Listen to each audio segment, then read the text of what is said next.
And welcome back into the Chris Mathis podcast. I'm your host, Chris Mathis, back here with you guys alongside Spencer Mathis for what was a very eventful week 2 of the NFL football season. A lot of games that ended in interesting ways. Some serious question marks coming out of week 2 of the football season. We saw Kyler Murray get slapped.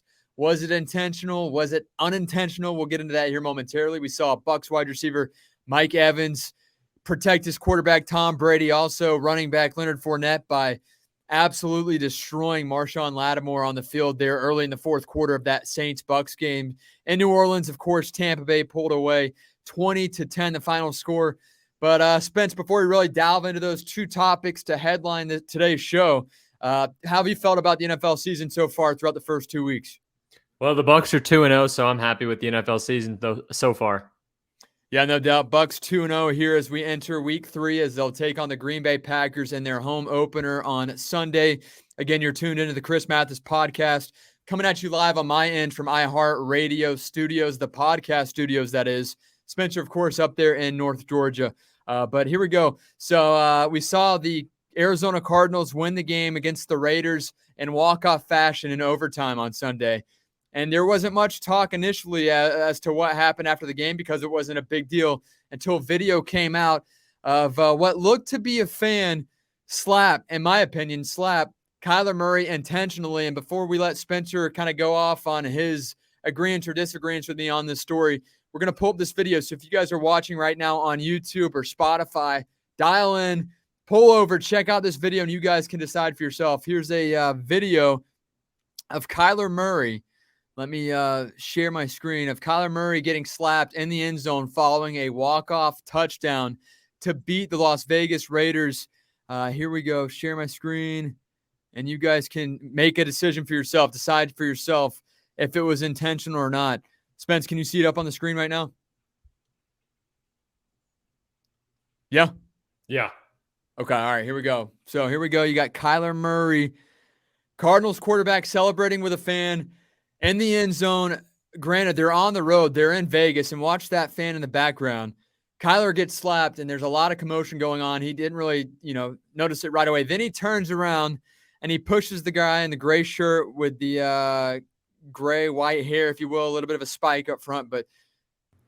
And now Kyler recognizes who it was that either unintentionally or intentionally slapped him following the win. So here we go. We're going to rewind it right here. Check us out on YouTube and Spotify right now. We're going to slow this down. Hit the pause button right there. Right there. And there's two different slaps. There was some talk on the Pat and Aaron show earlier this week as to which slap was being questioned. This one coming over top right in the face is the one we're questioning, not the one right here on the screen to the left, on the left cheek of Kyler Murray. But I personally, initially, I thought it was intentional, and the way that this guy's facial expression goes off in this clip, I mean, that looks intentional to me. But Spencer initially told me, hey, maybe it was unintentional. The guy was just too amped up. Again, the Cardinals just walked it off. Kyler Murray, NFL quarterback right in front of you. You just want to be a part of it. Maybe he reacted too quickly and accidentally slapped him. But I'm going with the intentional slap. Spence, what's your feedback here regarding this Kyler Murray slap in the end zone following a walk-off touchdown? In overtime, it was a fumble recovery for a touchdown to win the game against the Las Vegas Raiders in Las Vegas. Yeah, I think it was totally unintentional from both parties, the Cardinal fan and the Raiders fan. I think the Raiders fan was actually going in for the same reason that the Cardinals fan was going in, trying to hit a shoulder pad. And instead, Kyler Murray moved quickly, and they both hit him in the face at the same time. I think that they were both unintentional, in my opinion, but I don't know. I just think the guy popping up so quickly and then his facial expression afterward, after Kyler points him out, which is crazy because Kyler has a lot of commotion going around. He turns around and then comes back and realizes which guy it was. He points out the correct guy right there in the gray T-shirt, the polo, and then obviously exchanges a few words. But that's a thing right now. You see the fan fighting for his life, per se, with Kyler Murray. Obviously, Kyler did not take it too far due to the fact that he did not want to get suspended. At least the NFL hasn't really investigated. Now, police are currently investigating if the fan slapped him intentionally or not. Again, there it is right here on the Chris Mathis podcast on Spotify or YouTube. I'm going to go with an intentional slap.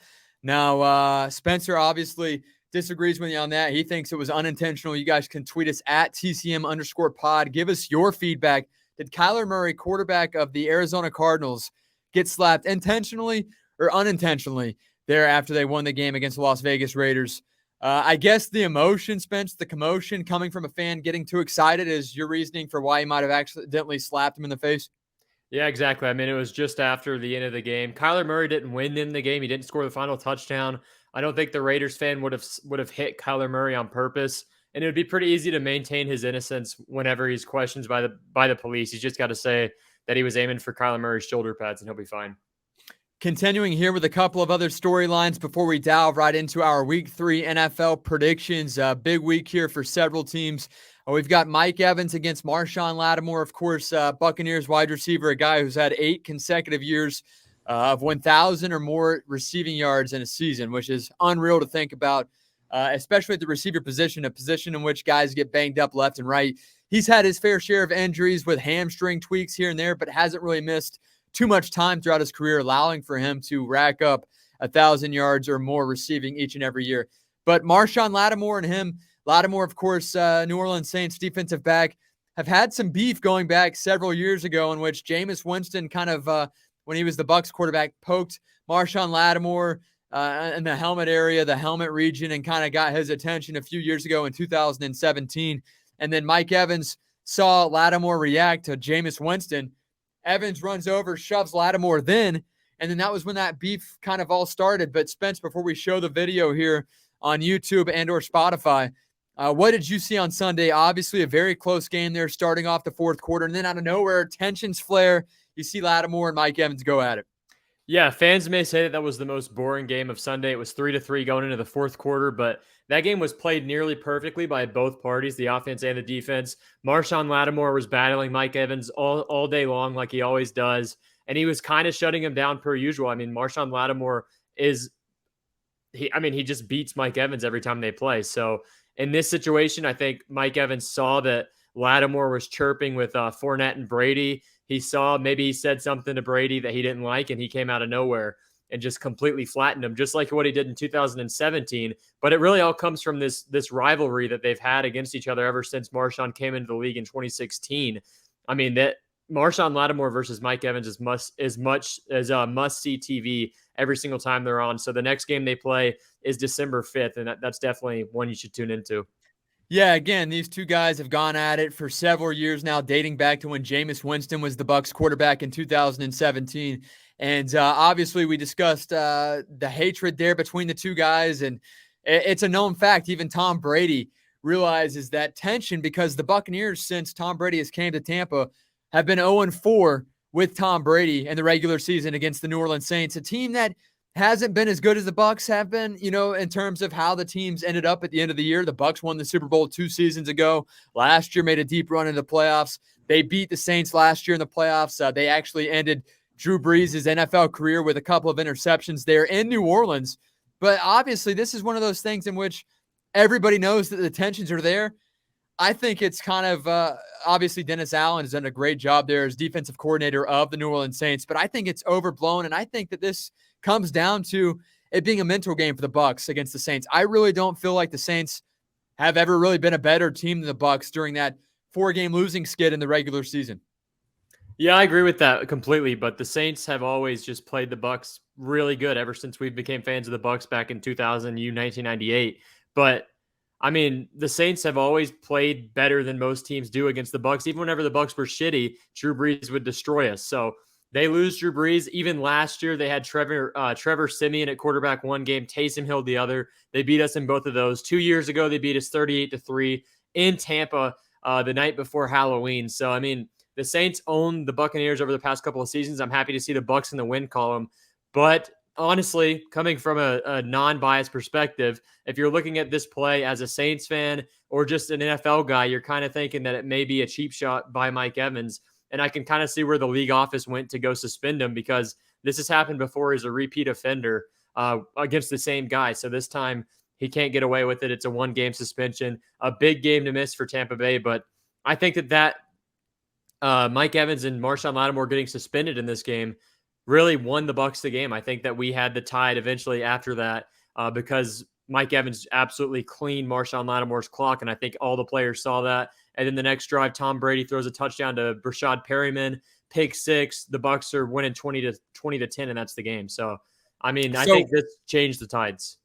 Yeah, absolutely. It was 3-3 at this point, early in the fourth quarter. Then the tensions flared up, and the Bucs were able to run around with it and come out on top over the Saints, improving to 2-0 here in 2022. And we talked about it last week. Pat Donovan, host of the Pat and Aaron Show here at iHeart in Tampa, the show I produce, he said that he felt Jameis Winston was going to be pressed and force some turnovers when the game got close or whenever, crunch time came about. And that's exactly what we saw from the Bucs defense. 5 forced turnovers in that game. 3 interceptions in the fourth quarter alone from the Bucs secondary? Yeah, Jameis Winston, I mean, accuracy has always been an issue. Chris Olave was burning the Buccaneers secondary the entire game, and he was just completely missing them. So it comes down to an accuracy issue with Jameis, and then once he gets pressured, he just tries to force a ball that was in double coverage to Mike Edwards, the safety that picked six Jameis Winston. So Devin White also said the same thing, and he was correct.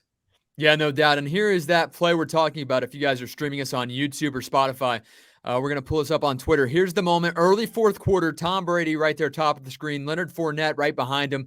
You see Chris Godwin on the sideline as well to Tom Brady's right. And then what looks to be in front of him from this point of view on the camera is former Bucs head coach Bruce Arians. Now, here we go. Here's the play. Lattimore, Tom Brady right there. Tom Brady obviously exchanges some words and says F you to Lattimore. Fournette pushes Lattimore.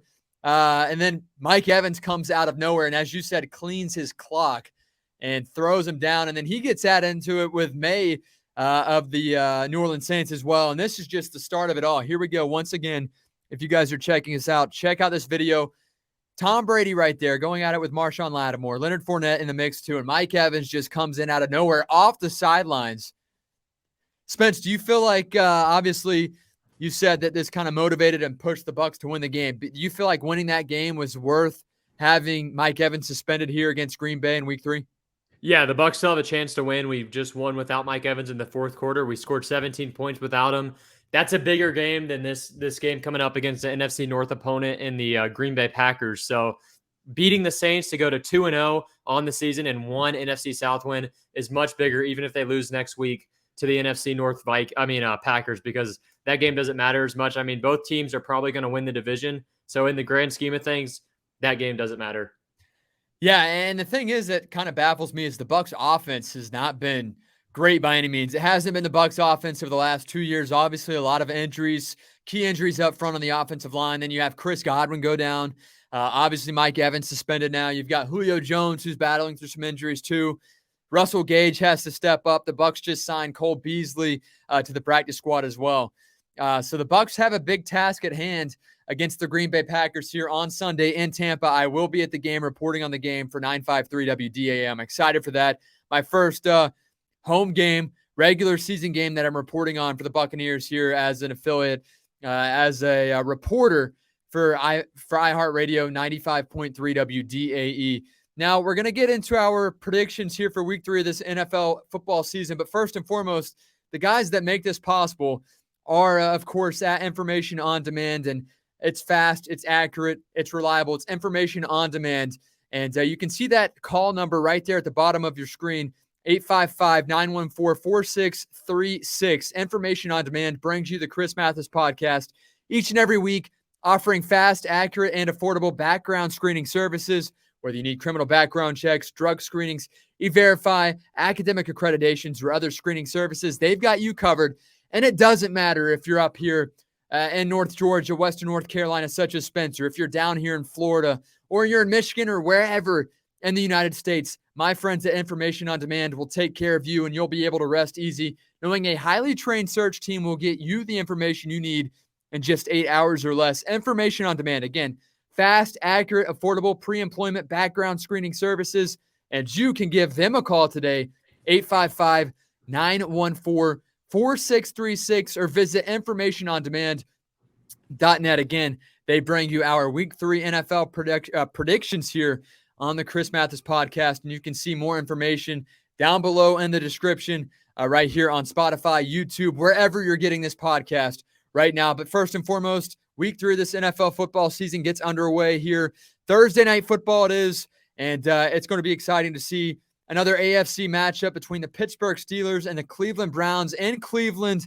And we saw last week things did not go so well for Brownie the Elf there in Cleveland as they fell short 31-30 against the New York Jets. The general manager of the Cleveland Browns, Haslam, actually got hit by a water bottle as he headed towards the tunnel. That fan, a Cleveland Browns fan, is going to be suspended, going to be expelled from Cleveland Browns games for at least the remainder of the season. Did you see that story, Spence, of which a fan threw a water bottle at the general manager of the Cleveland Browns? No, I didn't, but I did see that the Cleveland Browns held a players-only meeting yesterday, and seeing that in week 2 is not a good sign for the Browns. That means something is not going right with Stefanski again. I mean, they're 1-1. They lost a game that I think the Jets had a 0.5% chance to win at one point. I don't know how they lost that game, but if you're the Browns organization and you see your players holding a players-only meeting in week 2, that is not good news for the Browns. So in this game, I still have the Browns winning because the Steelers quarterback is not good. Mitch Trubisky, their offense is bad. Kenny Pickett wouldn't do any better just because the play calling is just so vanilla in Pittsburgh. I'm going to pick the home team here. If the Steelers were home, I'd pick the Steelers, but it's the Browns at home, and I've got the Browns in this game by 10. By 10 points. Again, just a classic rivalry here between two AFC North teams. Both teams 1-1 here heading into week 3 here on Thursday Night Football. Kickoff tonight, 8:15 p.m. And the Browns, the home team, a 4-point favorite in this game. I think they win this game as well. Mitch Trubisky says that the offense has to have some more firepower, some more grit to them, some more intensity, which is kind of crazy for a first-year quarterback in this system to say after just 2 games. For Mitch Trubisky to come out and say that, and I think that he feels some kind of heat with a guy in Kenny Pickett being on the bench, the draft pick there for the Pittsburgh Steelers out of Pittsburgh. Yeah, and one thing that's good for the Browns, or not the Browns, but one thing that's not good for the Browns is Myles Garrett has a neck injury. Jadeveon Clowney's already been ruled out, so the Steelers quarterback Trubisky might not have to deal with very much pressure in this game unless the Browns want to bring some exotic blitzes, which they are not really known for because they have such a good pass rush. But in this game, Garrett may not play. Jadeveon Clowney's already not going. So this may be the best Steelers game we'll see on offense for the first 4 weeks of the season. I don't know who they play next week. But as long as those two don't play, the Steelers do have a chance. But if Garrett plays, I think that they're going to lose just because whenever he's playing the Steelers, he's got that ability called helmet basher where he'll take off his helmet and hit the opposing quarterback. Trubisky might kind of run away. And Mason Rudolph's still on the sideline. I don't think he's going to want to see Garrett out there either. So we'll see. If Garrett plays, the Browns are going to destroy him. If Garrett doesn't play, the Steelers do have a bit of a chance. Who needs this game more right now? Pittsburgh Steelers, in which they have somewhat of a quarterback controversy with fans, at least. Kenny Pickett being the number 2 guy. Mitch Trubisky, the free agent signing coming into this year and his first year with the Pittsburgh Steelers. Or the Cleveland Browns.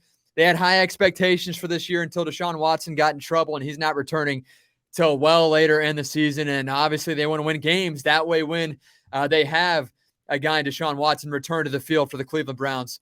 They can obviously try to make a run of the playoffs, which I think is going to be almost impossible. But which team needs this the most? Both teams 1-1 heading into week 3 here on Thursday Night Football. It's got to be the Browns. I mean, the Steelers are in a bad situation. They're 1-1 right now, but the Browns have beat the Panthers by 2 points on a game-winning field goal, and then they just lost to the New York Jets by 1 point. I mean, there's something going on in Cleveland. We heard some reports out of Cleveland whenever Baker Mayfield left that Stefanski and Mayfield had a really bad relationship. So I think the Browns need this more because obviously Mike Tomlin is not in danger of being fired. But Stefanski, I mean, if they start off 1-2 and they go ahead and lose next week 1-3, and they've got to wait till week 12 to get Deshaun Watson back, I think that they are going to be in some serious trouble. And Stefanski, not a guy that they really need. They could easily get rid of Stefanski. They've never had a great offense. He's an offensive-minded guy. So I could see them parting ways with Stefanski if they start off 1-3, 1-4, 2-5. We'll see. Yeah, it baffles me considering they had OBJ at one time. They have Nick Chubb in the backfield. They had Kareem Hunt. They had obviously Jarvis Landry too, and they were unable to win as many games as they would have liked to there in Cleveland. And just one of those franchises that has always struggled, at least in recent memory. Now, the Detroit Lions are also a team that have struggled in recent memory. They're 1-1 coming off of a huge win against the Washington Commanders. Aiden Hutchinson, first-round draft pick, second overall pick, had 3.5 sacks in that win over the Commanders and Detroit last week. The Detroit Lions hit the road. They'll take on NFC North foe, also 1-1, Minnesota Vikings. The Vikings, a home team in this game, a 6-point favorite at home. Who do you have in this game and why? I've got the Lions. I think the Lions this year are going to be playing with house money the entire season. They've got literally nothing to lose, but everything to play for. Dan Campbell's second year, he's not going to get fired. They obviously have built a decent culture there. They're 1-1. Amon-Ra St. Brown has gone off this season. The Vikings coming off a very ugly loss on Monday night against the Eagles. So I think I've got the Lions in this game. It's going to be very close because the Lions play everybody close. But if the Lions start off 2-1 in this 2022 NFL season, that would be absolutely huge. And something that went unnoticed last week was Jared Goff throwing for 300 and something yards and 4 touchdowns with no interceptions whenever they beat the Commanders. So I think that the Lions are going to be a decent team this year. And if they can beat a pretty good team like the Vikings, who are a good team, they just had a really bad game versus the Eagles, who are a better team. But if they can play good against the Vikings and actually pick up a win, which they haven't been able to do in close games, at least going back to last season with Campbell, if they can do that early on in the season, I think they could be a pretty good team, and they would have a culture for next year as well, and maybe even sneak their way into the playoffs if they get on a bit of a run. Spence, last week I said that I had Detroit winning that game at home, obviously, against the Washington Commanders. They played against Carson Wentz, a guy with bad ankles. It showed. He got sacked 3.5 times from Aiden Hutchinson alone in that first half of the game. But as bad as I want Detroit to win their second consecutive game, we saw Kirk Cousins have a really bad game, a stinker, this past week in week 2 of the NFL season. And the week before, he dominated. He looked great with Justin Jefferson putting up big numbers. And we saw Jared Goff this past week have a great game. I don't think it's going to stay like that. I think it's going to be a flip-flop situation. I think Justin Jefferson, and we see obviously Kirk Cousins go off once more. Dalvin Cook only had 90 rushing yards in week 2. I've got the home team again, which also weighs into my prediction in this one. The home team to cover the spread. They win this game by at least a touchdown over the Detroit Lions. And Minnesota, they need it because obviously Minnesota has higher expectations in the NFC North than the Detroit Lions do. If they're even in this game, that's a win for Detroit, in my opinion, all things considered. Now, another interesting matchup, one that is going to be swept under the rug because I think it could be a potential blowout. The New England Patriots will host the Baltimore Ravens at 1 o'clock on Sunday. Another AFC matchup between two teams. Patriots 4th place in the East, and we have the Ravens 2nd place in the North.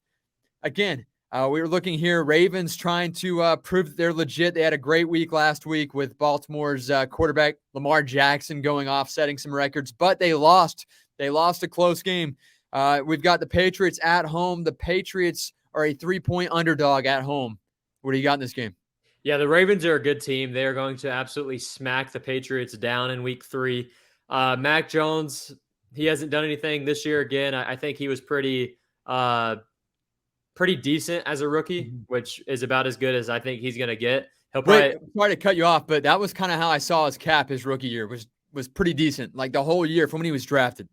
Yeah, I don't think that it's his cap, but I think he's just going to be around the number 15 best quarterback in the league his entire career. He doesn't have a great arm. He doesn't put a lot of zip on the ball. He lobs up a lot of passes. Going back to that Miami game, you could see that on the interception he threw in the end zone where the Miami defender got a chance to just swat it away because he just didn't put enough on the ball. It got picked off on the swat. So I don't think Mac Jones is a great quarterback. I think Lamar Jackson is, and I've got Lamar Jackson in this game.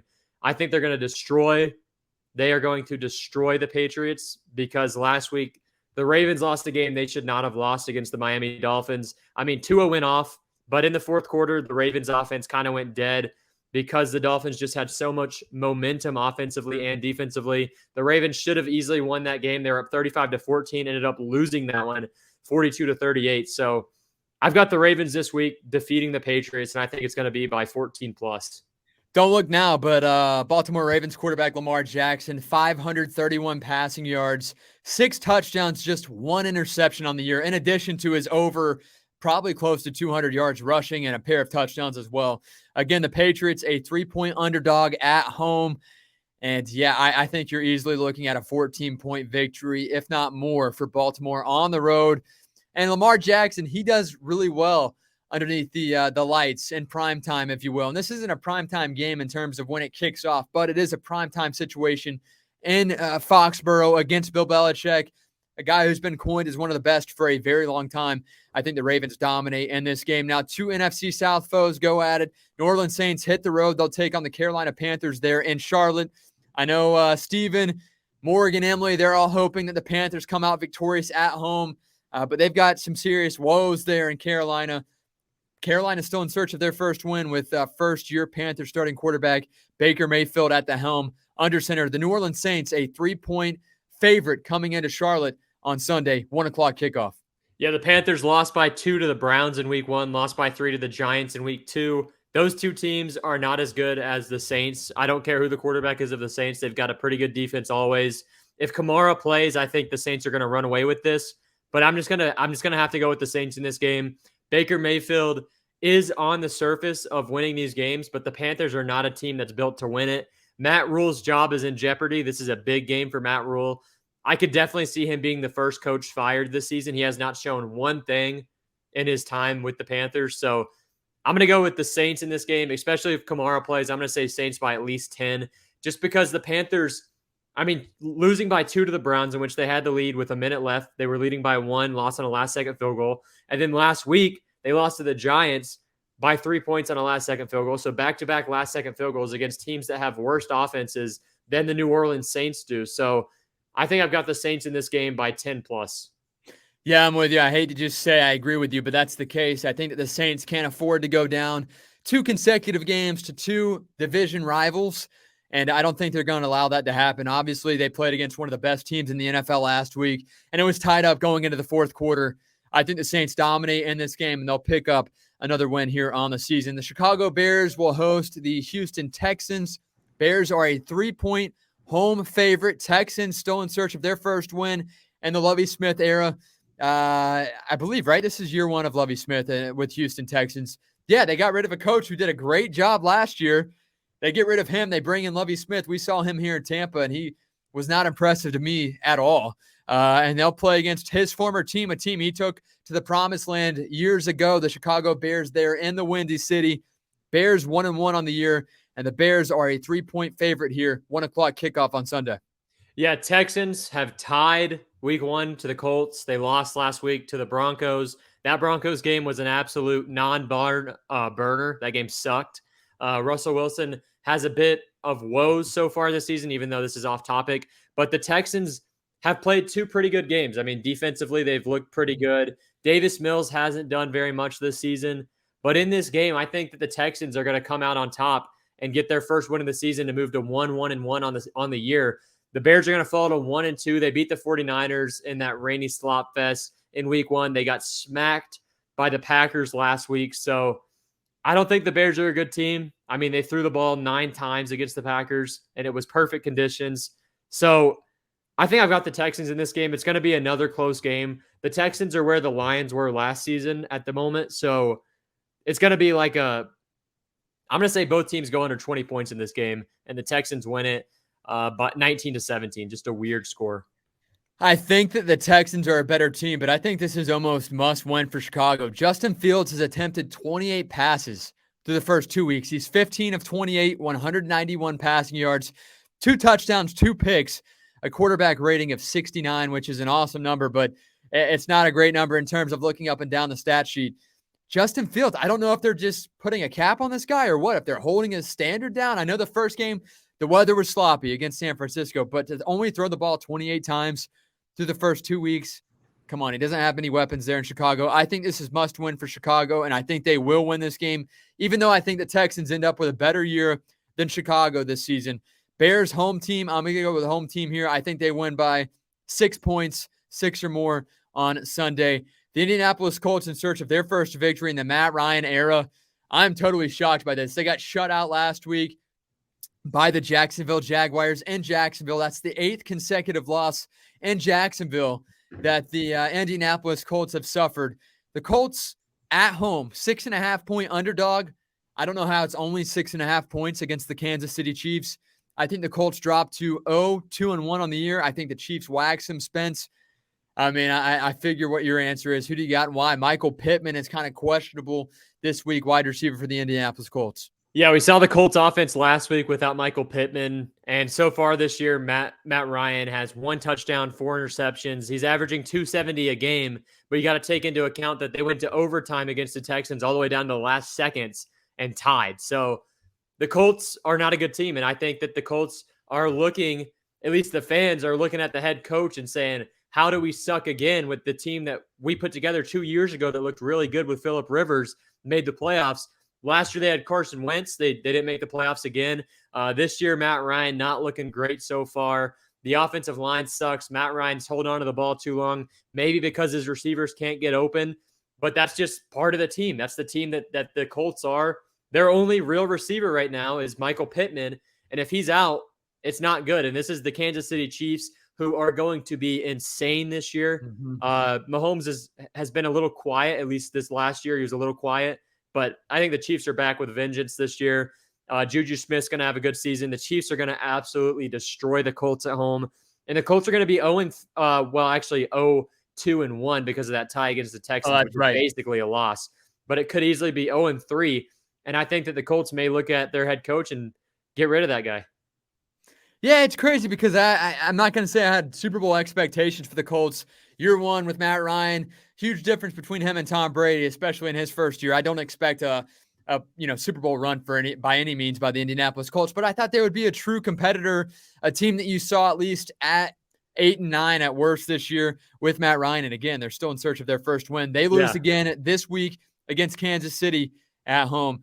Now, an interesting matchup, not one that really has a whole bunch of headlines surrounding, but the Washington Commanders will take on their foe, their rival, the Philadelphia Eagles there in DC. The Eagles, a 6.5-point road favorite. Philadelphia looks legit through the first 2 weeks of the year, and that's with Jalen Hurts only having 1 passing touchdown. Spence, Eagles try to improve to 3-0. Commanders try to pick up their second win on the year. Who do you got? Yeah, this is a very easy choice. The Eagles are going to beat the Commanders. They have a better team offensively. They have a better team defensively. The Eagles are a well put together squad this year, and I think the Eagles are going to run away with this game. It's been a rivalry for years, these two teams, but the Washington football team, the Washington Commanders, the Washington Redskins, you see how many name changes that's have happened in the last 3 years. So this rivalry is dead. And the Commanders are going to get absolutely smacked by the Eagles this week. And the Eagles are going to be 3-0 in the NFC so far this season. So I think the Eagles are a very big contender out of the NFC. And that defense, if Jalen Hurts can continue to play at the level that he's been playing at, is going to take them pretty far in the playoffs if Hurts plays good, like I think he will, because I think Jalen Hurts is a pretty good quarterback. He's definitely improved this season. He sucked last year. He was a lot like Justin Fields with the Bears. This year, I think he's looked a lot better. It's only been 2 games. If he has another good one, though, I think we're going to see this the whole year. Yeah, no doubt. I think Philadelphia is legit. Now, are they a true Super Bowl contender? I don't know, but I think they're there. They'll get past the first round in the NFL playoffs once more. Now, we saw the Bucs play them last year, and the Bucs took care of business in Tampa Bay. Commanders, the home team, 6.5-point underdogs. Although Carson Wentz has done a good job finding his targets, taking advantage of a really good receiving core there in D.C., they're going to get smacked. I think it'll be a 14-plus point differential. The Eagles improved to 3-0 on the year. Now, this is a very good matchup. Miami Dolphins will host the Buffalo Bills. Bills, a 6-point road favorite in this game. Both teams 2-0. Both teams in the same division, AFC East. Miami coming off a huge win in which they came back against Baltimore. Buffalo has looked absolutely dominant throughout the first 2 weeks of this football season. What are you feeling about this game? Both quarterbacks, 7 passing touchdowns apiece, just 2 interceptions on the year. Tua's looked great. Josh Allen's looked great. It's going to be a great matchup, and this is one of those games where even if you don't have a dog in the fight, this is must-see TV. Yeah, I can see where you're coming from. Last week we saw an incredible comeback by the Miami Dolphins. But the Bills have played 2 perfect games this season, one against the Super Bowl champions from last season in the Rams, and then last week they absolutely pummeled the Titans. So I think that this game may be a runaway game for the Bills. I know that Tua has looked good he looked decent game 1. He looked really good in the fourth quarter of game 2. But the first 3 quarters, Tua did not look great, and that's something that fans don't go back and look at. But the Bills have played 2 perfect games in which Josh Allen didn't even throw the ball the entire fourth quarter, and they were up 41-7. I mean, I think this is going to be a blowout, and I think the Bills are going to blow out the Dolphins. I think we're going to see a couple of blowouts this week, and I think the Bills are going to be one of the teams that are doing the blowout stuff. Are you saying that they're going to blow the Dolphins out of the water, out of their own backyard? Yes. Wow. Incredible, man. And I think I'm with you. Although I would like to see the Dolphins really compete, I don't buy into Tua, even with Tyreek, Jalen Waddle, Gesicki. They've got some great running backs. I shouldn't say great, but some very valuable running backs. They're production-based running backs. They do a great job. Those are running backs that I would want to have on my fantasy team per se, especially in PPR league. But we're not talking fantasy football here. I think the Bills are legit. They might lose 2 games this year. They might lose 2 games in the regular season. 3 would be pushing it for me. But Buffalo will win on the road here and pick up another win. We're running through our Week 3 NFL predictions of this season. The Jets will host the Cincinnati Bengals. The Bengals a 5-point road favorite in this game. 1 o'clock kickoff on Sunday. Bengals still in search of their first win on the year. They're 0-2. They were in the big Super Bowl game last year against the Los Angeles Rams. They fell short, but Joe Burrow has gotten clobbered throughout the first 2 weeks of the season. Yeah, I mean, they rebuilt their entire offensive line, brought in a couple of new guys, but Burrow hasn't really done anything so far this season against 2 not very great opponents. Last week, they lost to the damn Cowboys, who had Cooper Rush as their quarterback. So I mean, they're playing the Jets, so I've got the Bengals in this game, but this is a must-win game for the Bengals. You cannot start off 0-3. I think the offensive line is going to pick it up against a subpar pass rush with the Jets. I think the Bengals are going to win this game. I think it will be close, though. Joe Flacco, the quarterback for the time being for the Jets, he threw a couple of touchdowns in last week's victory in that last second victory over the Browns. So Joe Flacco's a manageable backup quarterback, but I think the Bengals need to run away with this game. The Bengals need to win this game by 10 plus.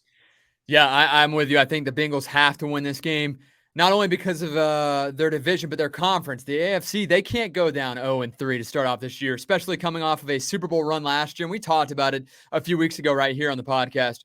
We said that everything went right for the Bengals last year. They have a lot of offensive star power. Jamar Chase, T. Higgins, several wide receivers there that contribute. Obviously, Joe Mixon in the backfield, Joey Burrow at quarterback underneath center. But they just cannot rely on that offensive line. It's not trustworthy right now. It's obviously not strong. It's a big question mark, even after spending money and putting money and investing into their offensive line in the offseason. Joe Flacco just can't get it done this week. I think the Bengals pick up their first win. They're in 4th place in their division right now. They have to win. The Las Vegas Raiders travel to Nashville to take on the Titans.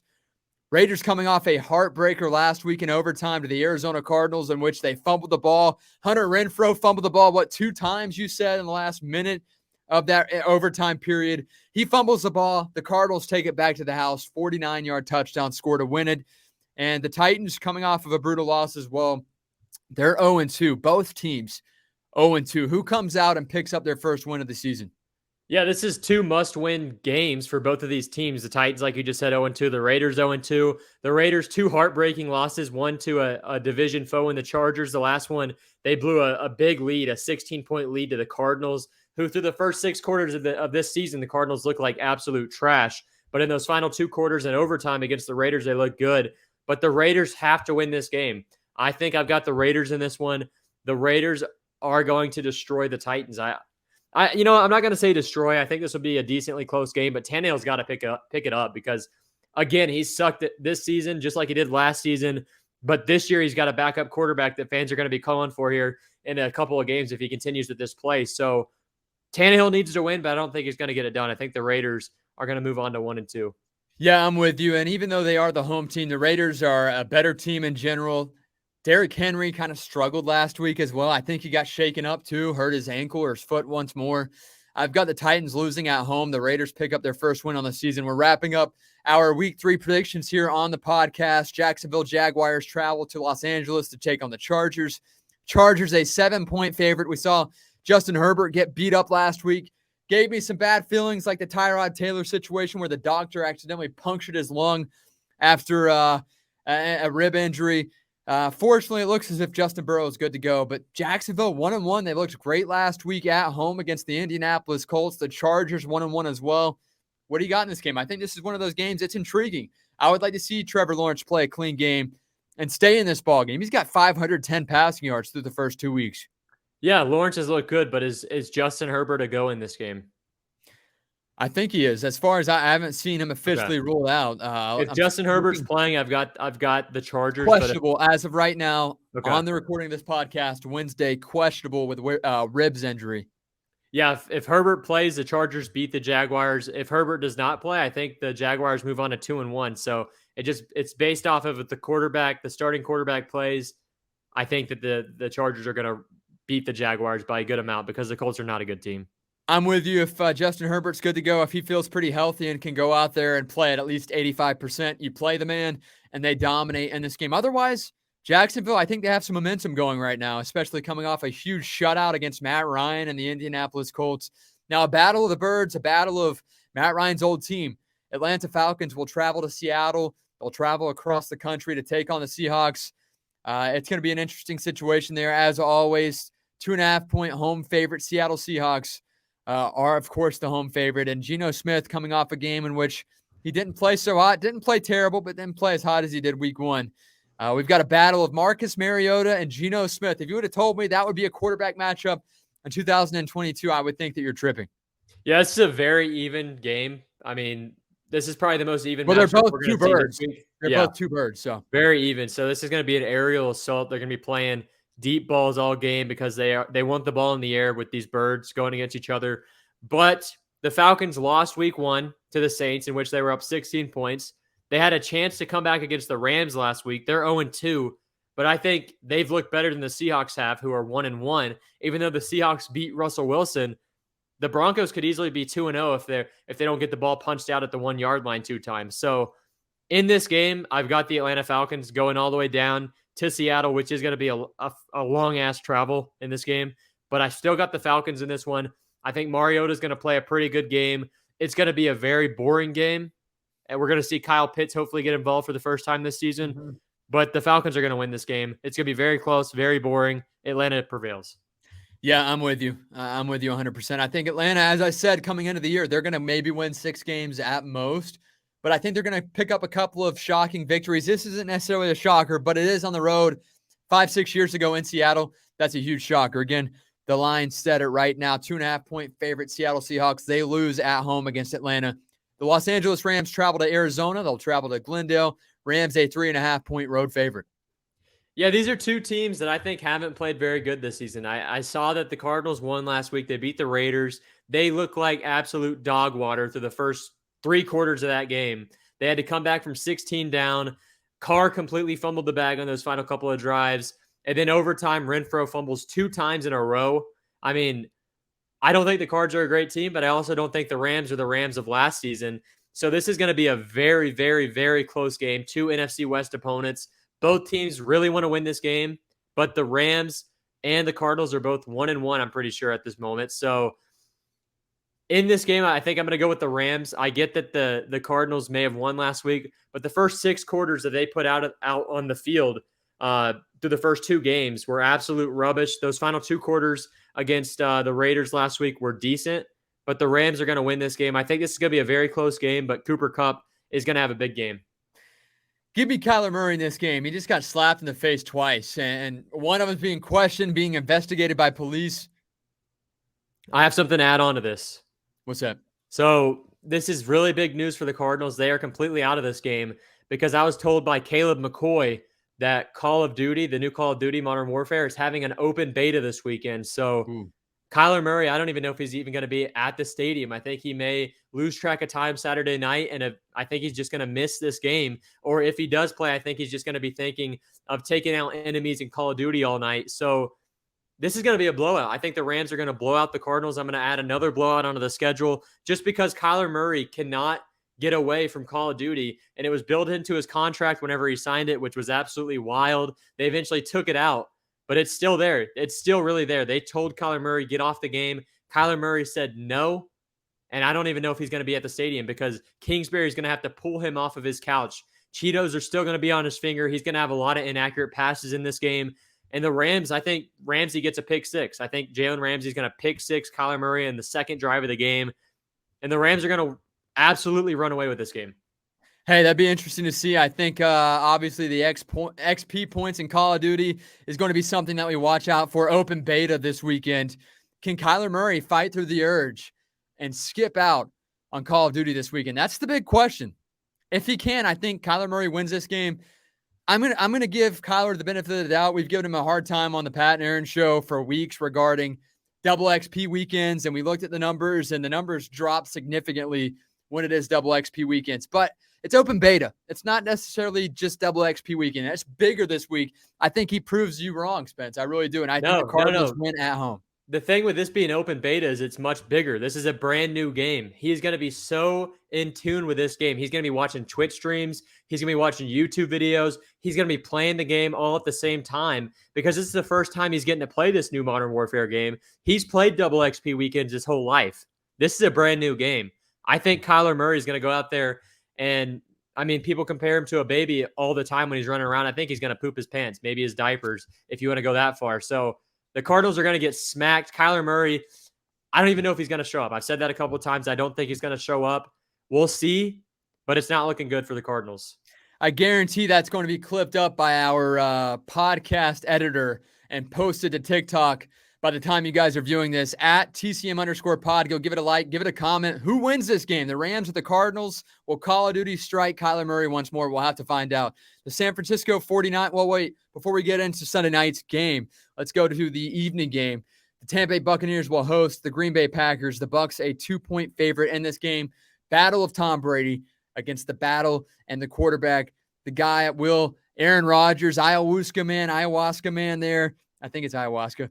Coming off of a pretty good start to the year. He doesn't have great receivers this year, but he's trying to figure things out there with the Green Bay Packers. Bucs 2-0, Packers 1-1. Bucs are at home, first time this year. It's the home opener for the Buccaneers. I'll be at that game if you want to let that weigh into your decision who wins this game. Spence, who wins Sunday afternoon, 4 o'clock kickoff? Well, you know, you've seen the Buccaneers beat the Packers 2 years in a row. Back in the 2020 NFL playoffs, we beat the Packers in Lambeau. Last year, the Bucs beat the Packers at home after he did the triple air hump. But I think that this game is going to put the debate to bed on who's the better quarterback because you've got the TB12 method versus ayahuasca, and whoever wins, I think, is going to be the better quarterback all time, and it's going to go down as that. This is a huge game. Both quarterbacks with completely different methods on how to take care of their body, how to take care of their mind. And honestly, I'm a Bucs fan, but no Mike Evans. Rodgers coming off of a big victory against the Bears in which they won by 17, got to kneel the ball out to win the game at home. They may be traveling to Tampa, but I think I've got the Packers in this game. Bucs are going to fall to 2-1. Packers are going to move up to 2-1. And I think that ayahuasca is going to prevail over the TB12 method. I'm a guy that loves consistency. I love routine. If you know me personally, if you guys tuned in right now, like Kate Dockery tuned in right now, he knows me. He knows I'm a routine guy. He knows that I like to do the same thing almost every day when I can, when my schedule allots for it. One thing that's consistent is Tom Brady. One thing that's consistent, the TB12 method. We don't know how a high might hit Aaron Rodgers. It might be great that one time he talks about it. The next time might not be so good. Tom Brady wins. The Bucs improve to 3-0. And that's a shocker to me. I did not think that they would necessarily improve to 3-0. I don't know. I think that all the things that have gone on with the Buccaneers, I think they win this game. I think initially I had the Bucs losing at home, but it's the home opener. It's Tom Brady, his final ride in the NFL. It's here. Tom Brady and the Bucs prevail. Again, a 2-point favorite at home. Now, Sunday Night Football, the Denver Broncos will host the San Francisco 49ers. Again, wrapping up our predictions here on the Chris Mathis podcast. 49ers 1-1, Broncos 1-1. What do you got, Spence, and why? I've got the Broncos in this game. No absolute specific reason. I honestly have no clue why I'm picking the Broncos. I don't think they're a good team. I know it was just the first thing that came to my head. It's my gut feeling. The Broncos are going to move on to 2-1. Even with Russell Wilson not looking great, you've got Jimmy G on the other side. These two guys have played each other their entire careers. This was meant to be, but the Broncos are going to win. Let's ride. Let's ride. Broncos country, let's ride. Broncos country, let's ride. I'm with you. I don't buy into Jimmy G this week. I think they lose on the road. Wrapping up our show here, the Chris Mathis podcast. Follow us on Twitter, Instagram, YouTube at TCM_pod. Giants 2-0 to start off the year, Spence. That's without Kenny Golladay, a receiver they brought in this year, free agency, to make big splash plays. He's not even being on the field. He's rarely seeing any snaps. He played 7 snaps week one. They'll host the Dallas Cowboys, NFC East foe. Cooper Rush at quarterback. Cooper Rush against Daniel Jones. Arguably the worst starting quarterback matchup of the week for me. 100%. Who do you got? Give me the New York Football Giants in this game. They are going to move on to 3-0. This may be the only 3 wins they get this entire season, but they are going to be riding high in New York. One of those teams has to ride high between the Jets and the Giants, and I think it's going to be the Giants moving on to 3-0. I just don't believe in the other squad. I believe in the Giants. I believe in what they're built on. I believe on Danny Dimes. I think he's probably a top 3 quarterback in the NFL, obviously. So Giants are going to run away with this game. I think they're going to win by 3. That's a runaway for the Giants. I've got the Giants suffering their first loss, not only because of Cooper Rush, Dallas Cowboys quarterback. Have you seen that guy play? 26 of 44 this year, 1 touchdown, 0 picks, baby, a goose egg and turnovers, 87.2 passer rating. I read that screen right there on YouTube at TCM_pod on Spencer's Cup right there. But I've got Dallas winning this game. I think there's a locker room cancer there in New York, and it's Kenny Golladay. He's talking to reporters right now about not getting enough playing time. That chirping goes around now. Can their 2-0 start, crush that little chatter from a guy who's getting overpaid to be a wide receiver and ride the bench there in New York? Absolutely. But will it? No. Cooper Rush wins this game on the road. Again, big matchup, and the Giants just a 1.5-point favorite at home, and they're 2-0. That's a question mark to me. Dallas Cowboys win. Giants. That's all we got, guys. That is all she wrote right here on the Chris Mathis podcast. Thank you guys for tuning in again. Today's podcast brought to you by Information on Demand. And we're not going to do that right now because we're thanking our sponsor. Oh, there we go. Thanking our sponsor, Information on Demand. Follow us on Twitter, Instagram, YouTube, Facebook at TCM_pod.